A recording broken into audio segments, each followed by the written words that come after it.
नमस्कार दोस्तों, कैसे हैं आप। आशा करता हूँ स्वस्थ होंगे, मस्त होंगे। तो आज ट्विटर ट्रेड के संबंधित अगला टॉपिक लेके आए हैं,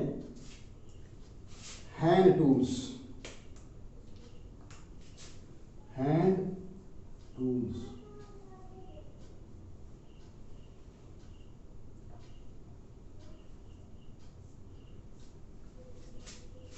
वैसे तो ट्विटर या किसी भी वर्कशॉप में बहुत सारे काम होते हैं,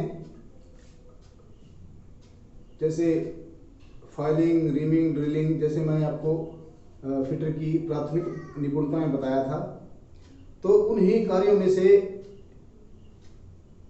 एक, जब हम ये कार्य कर रहे होते हैं, किसी भी पार्ट की फिटिंग कर रहे होते हैं, तो उसमें हमें अक्सर दो पार्टों को चोट मारने या ठोकने की आवश्यकता पड़ती है।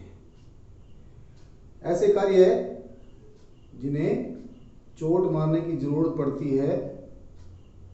तो चोट मारने के लिए हम जिस औजार का, जिस टूल का इस्तेमाल करते हैं, उसे हम हैमर या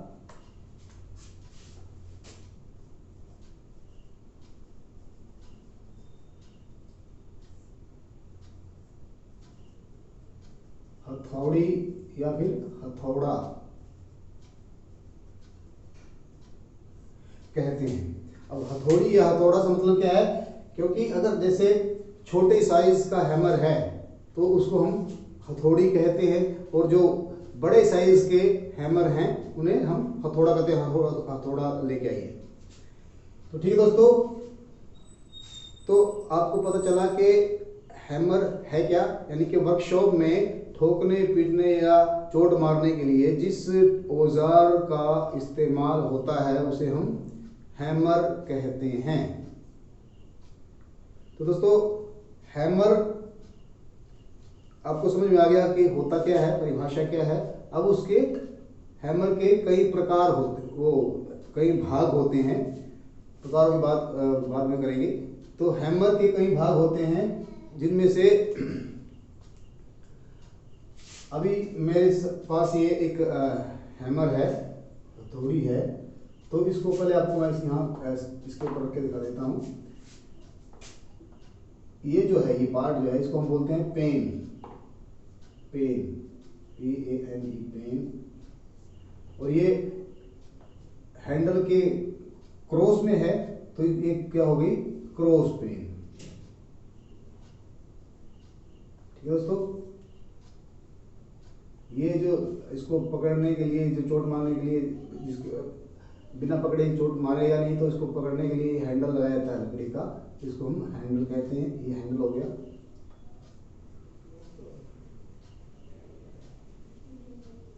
ठीक है दोस्तों, ये इसका आई होल से आपका मतलब क्या है, ये हैंडल यहाँ जिसमें आर पार दिखाई देता है, तो ये बीच वाला हिस्सा, इसको हम आई होल कहते हैं। ये आई होल है, ये आई होल।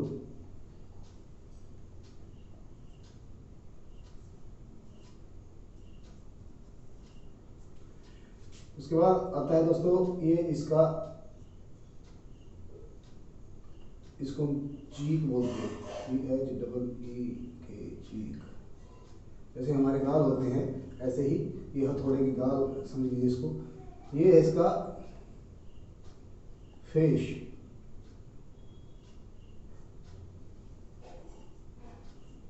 और अब ये अगर क्रॉस पेन है, तो इसकी पेन जो है क्रॉस है, और फेस जो है वो चपटा या फ्लैट है। ठीक है दोस्तों, और एक चीज और होती है, जहाँ ये हैंडल हमारा आई होल में जो हैंडल डालते हैं, तो ये हैंडल बार बार ढीला हो ना हो, इस चीज से बचाने के लिए इसको क्या करते हैं, इसके बीच में एक लकड़ी की एक पैनी पंछड़ टाइप बोलते हैं, तो इसको हिलने से बचाने के लिए जिस युक्ति का इस्तेमाल होता है उसे हम क्या बोलते हैं? वेज। वेज होता है वो। ठीक है दोस्तों, ये हुए इसके भाग। अब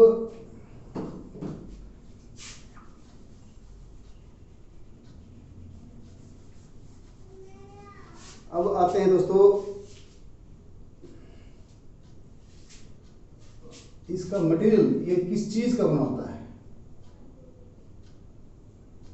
मटेरियल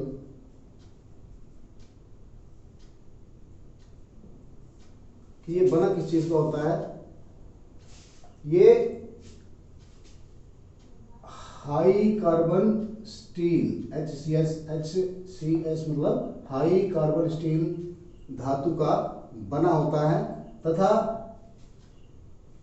इसके फेस और पेन को हार्ड एवं टेम्पर कर दिया जाता है। हार्ड और टेम्पर का मतलब क्या होता है कि उसके इन दोनों भागों को सख्त करके, और टेम्पर का मतलब उसको फिर हल्का सा नर्म रखा जाता है, ताकि जब उस पर हम चोट मारे तो वो भंगुर ना हो। भंगुर का मतलब कि वो टूट कर बिखरे ना। अगर चोट मारे उस हैमर के द्वारा किसी जॉब को चोट मारेंगे तो वो फैल सकता है, टूट के बिखरता नहीं। अगर टूट के बिखरेगा तो हमें नुकसान पहुंचा सकता है। तो इसलिए उस जो ये दो हार्ड एवं टेम्पर दो प्रक्रियाएं आगे हीट ट्रीट में जो हम पढ़ेंगे तो ये इनका विश्लेषण आपको डिटेल में देंगे। फिलहाल इन दोनों भागों को हार्ड एवं टेम्पर कर जाता है ताकि ये चोट को भी सहन कर सकें और टूट के बिखरे भी ना। ठीक है दोस्तों, अब बात आती है इसके वर्गीकरण की। वर्गीकरण से हमारा मतलब है स्पेसिफिकेशन बोलते हैं इसको, स्पेसिफिकेशन कि अगर हमें दुकान से हैमर खरीद के लाना पड़े तो हम दुकानदार को क्या कहेंगे?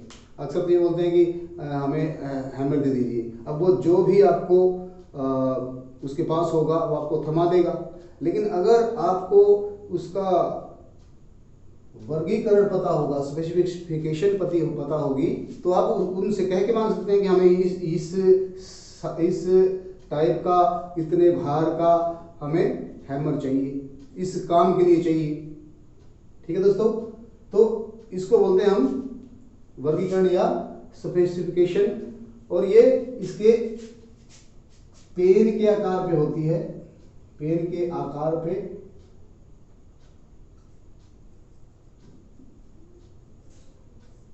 पेन के आकार से, और दूसरा इसके भार से मतलब कि भाई हमें कितने ग्राम का हैमर चाहिए और किस आकार की पेन वाला चाहिए। भाई स्ट्रेट पेन चाहिए, बॉल पेन चाहिए, क्रॉस पेन चाहिए, क्ला हैमर चाहिए, अलग अलग टाइप के जैसे हैमर होते हैं। तो ये हुआ इसका वर्गीकरण। अब बात करते हैं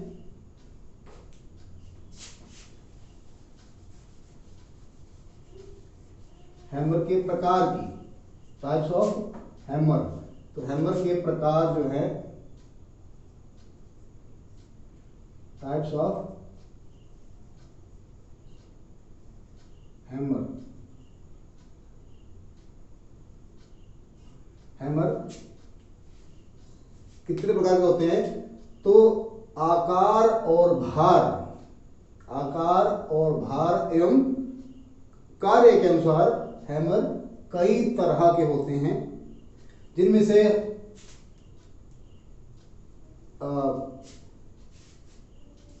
जो मुख्य है, मोस्टली है, ज्यादातर हैं, उनका हम यहाँ बताएंगे। नंबर 1 पे आता है ball peen hammer. Ball peen hammer.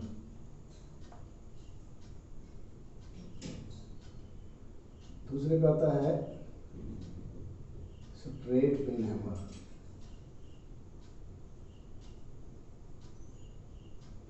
तीसरे पे आता है क्रॉस पेन,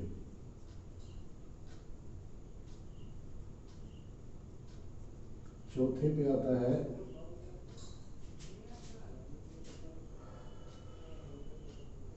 क्ला हैमर,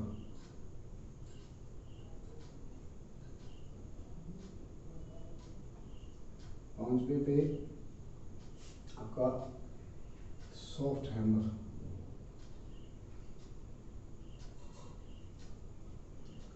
सॉफ्ट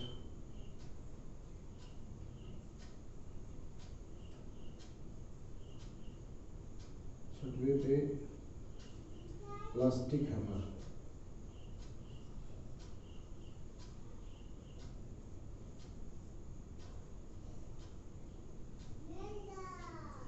सातवें पे हमारा रा hide hammer,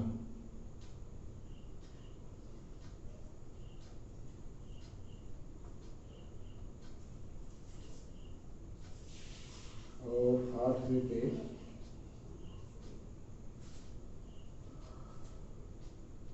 mallet hammer, mallet.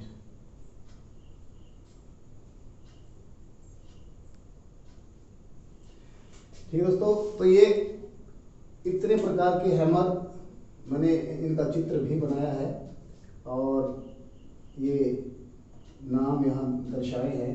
अब इनका थोड़ा सा विशेष रूप मैं दे देता हूँ। नंबर 1 पे है बॉल पेन हैमर। तो बॉल पेन हैमर इनमें से ये वाला है। बॉल की पेन हैमर इसको क्यों बोलते हैं? क्योंकि इसकी जो पेन है ऐसे गोलाई में बनी होती है। ये जो है दिख रहा है आपको, ऊपर से गोलाई में बनी होती है और फेस इसका चपटा ही रहता है।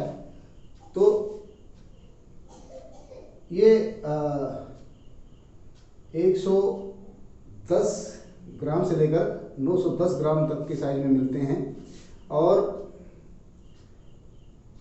अक्सर आपको घरों में इस्तेमाल होते हैं और हल्की चोट मारने, वृक्षों में जो है हल्की चोट मारने के लिए इनका इस्तेमाल होता है, कील ठोकने के लिए इत्यादि में। दूसरा है straight peen hammer. Straight peen hammer से हमारा अभिप्राय है कि इसकी जो पेन है ऐसे हैंडल के समानांतर होती है। जैसे ये हैंडल ऐसे बना है तो ये पेन भी आपको इसके जैसे ही इसके ऐसे ही आकार हैंडल के समानांतर होती है और ये भी भार के अनुसार 110 से 910 ग्राम तक मिलता है।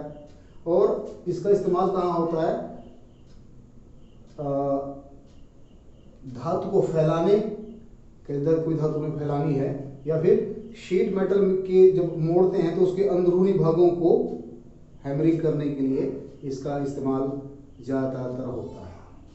ठीक है दोस्तों, नंबर 3 पे है क्रॉस पेन। तो क्रॉस पेन हैमर ये है, जैसे अभी बताया कि इसकी जो पेन है इस के हैंडल के समानांतर रहती है, लेकिन इसमें जैसे इसका नाम संबंधित है कि इसका नाम क्रॉस है। क्रॉस बोले तो एक दूसरे को आर पार।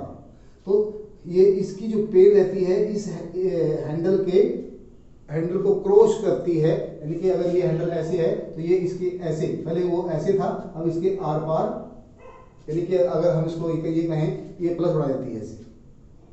ठीक है दोस्तों, तो इसका भी इस्तेमाल, इसका भार भी लगभग वही रहता है और इसका प्रयोग भी शीट मेटल को मोड़ने वगैरह में किया जाता है।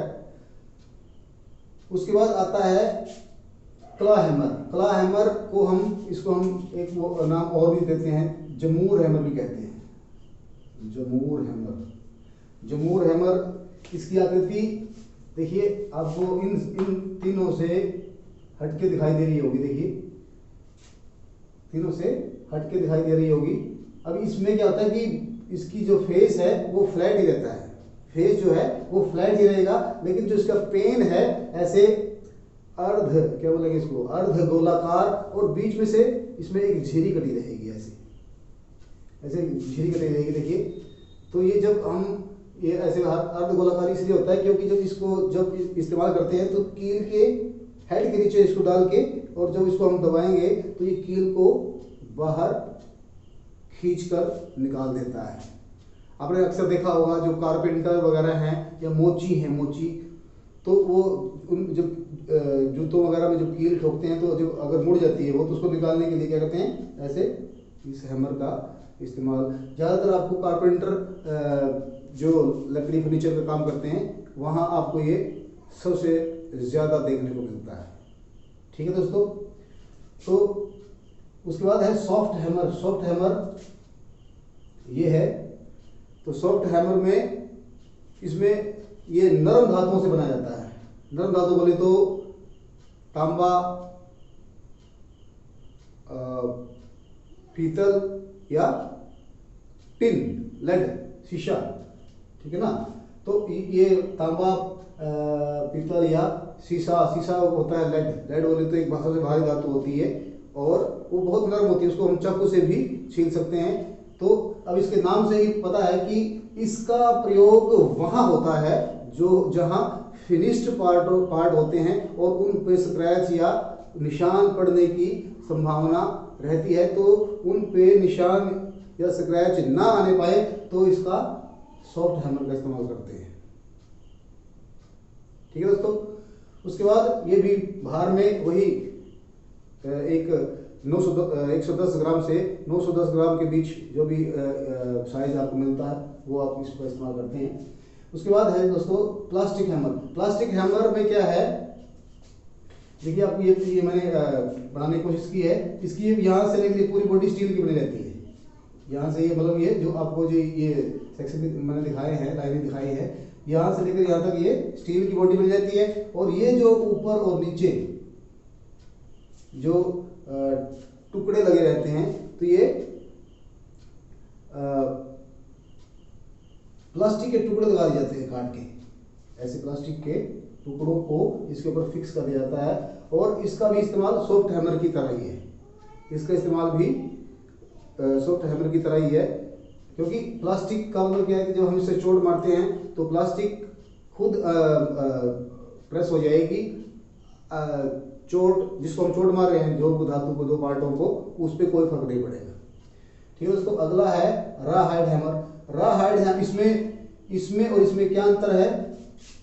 इसमें यही अंतर है कि बॉडी इसकी स्टील की होगी, इसकी स्टील की होती है, लेकिन इसके जो ये ऊपर टुकड़े जो हमने लगाए थे, छोटे टुकड़े, इसमें प्लास्टिक के रहते हैं, इसमें कच्चे चमड़े के रहते हैं। तो नेचुरल बात है कि अब जब ये आगे से ही सॉफ्ट रहेंगे, चमड़ा एक क्या बोलेंगे नरम वस्तु है, तो इसलिए इसका भी इस्तेमाल, इन तीनों का इस्तेमाल लगभग एक जैसा ही है, यानी कि सॉफ्ट हैमर की तरह इसका भी इस्तेमाल हम कर सकते हैं, ताकि चोट जिस जो को हम चोट मार रहे हैं उस पर निशान, स्क्रैच, खरोंच वगैरह ना आ पाए। ठीक है दोस्तों। उसके बाद आता है मैलेट हैमर। मैलेट हैमर आपने अक्सर देखा होगा, जो ट्रंक पेटियां वगैरह बनाते हैं तो उनके पास तो चोट मारने के लिए या सीट को मोड़ने के लिए जो उनके पास वो रेल की पटरी या एनिमल जो भी वो नीचे बेस रखते हैं, तो उसके ऊपर रख के अगर हम इन बाकी किसी भी हैमर का इस्तेमाल करेंगे तो प्रॉपरली काम नहीं कर पाएगा। अगर ये हम जैसे बॉल पेन का, क्रॉस पेन का या इन में से किसी का भी यूज करेंगे तो क्या करें, जब उसको मोड़ेंगे तो जो उसके जहां से मोड़ेंगे तो वो उस हैमर उसको शीट को काट देगा, ना कि मोड़ेगा। मोड़ने के साथ साथ उसको काट देगा, तो जो काम हमें करना है वो हम प्रॉपरली नहीं कर पाएंगे। तो इसलिए ये लकड़ी से बना होता है, ये लकड़ी से बना होता है। इसका साइज आकार आप अपने हिसाब से या जैसा भी बाजार में मिलता है उस हिसाब से हो सकता है, क्योंकि लकड़ी का तो ये गोल आकार भी होता है, फ्लैट, वो वर्गाकार भी हो सकता है, आयताकार भी, जैसा भी हो। तो इनके शीट मेटल कार्य में जिस हैमर का इस्तेमाल सबसे ज्यादा होता है वो मैलेट हैमर कहलाता है। उसके बाद एक ये लास्ट वाला दोस्तों छूट गया, इसको हम बोलते हैं स्लेज हैमर। स्लेज हैमर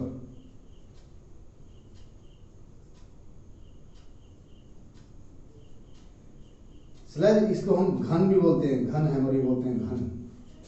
अब जैसे ये देखने में इनके मुकाबले इसकी बात करें कि ये इसके दोनों फेस जो है एक समान ही होते हैं, यानी कि चपटे होते हैं, लेकिन ये इसमें क्या होगा कि ये इन सब सारे हैमर्स से बिल्कुल ही भिन्न होता है। क्यों?